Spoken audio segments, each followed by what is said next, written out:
20 minutes, Camilla Dallarup talks to us live from the jungle. All that to come first, the news in detail. Here's Helen. Now then, when Equitable Life almost went bust 9 years ago, around 1 million policyholders lost up to half of their pensions. Campaigners returned to the High Court next month to fight for their right to government compensation. The government was supposed to be overseeing Equitable Life's investments and admitting being partly to blame. Compensation of £4 billion was agreed, but so far not a penny has been paid out, and campaigners say the government is stalling. Every day a decision is delayed. Another 15 pensioners who could claim compensation die. Actress and Equitable Life victim Honor Blackman is campaigning for compensation, and I'm delighted to say she joins us now. Good to see you. Thanks very much, Steve, for being with us. Why did you take your pension out with the Equitable Life in the first place? Why? Because Equitable Life had the most marvellous reputation. I think it was the best mutual at the time. And, you know, one thought this was absolutely sound.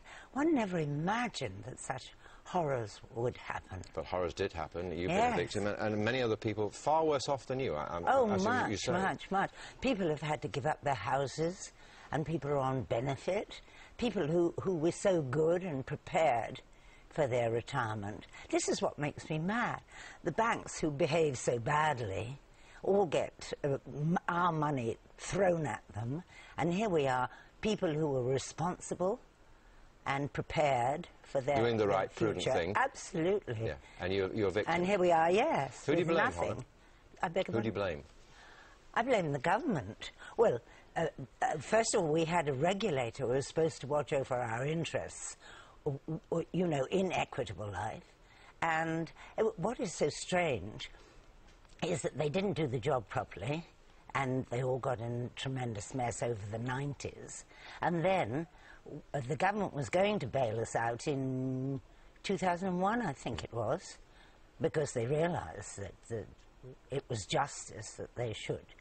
And then Howard Davis said, "Oh, you can't do that, because that will we will have to admit that the regulator failed." Right, that was the man, Howard Davis was the man in charge of the regulatory authority at the time. Yes. And it's your contention that, I mean, an ombudsman looked at this, of course, and the government ignored the ombudsman's recommendations. Yeah. And it's your contention that the government's still dragging their feet. Yes, I mean, they haven't stopped dragging their feet for the last 9 years.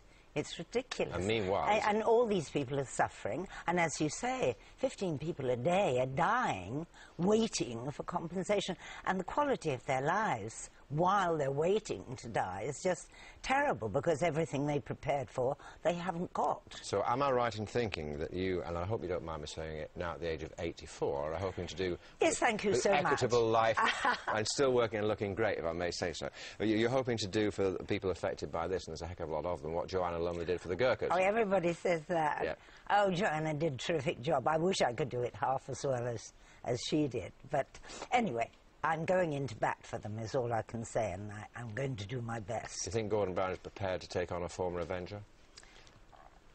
I think it would be foolish to try and take me on, and because I'm quite sure I'd win, because justice is on our side, and he knows it very well. Even if it's a long time in coming? Well, we'll hurry it up, I think. I'm sure many people would wish you, in fact, all of our viewers, I'm sure, would wish you all the very best. Thanks very much, Steve, for being with us. After 7 o'clock this morning, a bit of a treat for you. The Jonas Brothers are here for a chat. That's at 7:40, isn't it? Yeah, but up next, do you know what? Sad that the only way that I can get a voice a bit like Honor Blackman is to have a really sore throat. Up next, she was supposed to get herself out of the jungle just 5 days, finding out why when we talk to Camilla Dallarup live.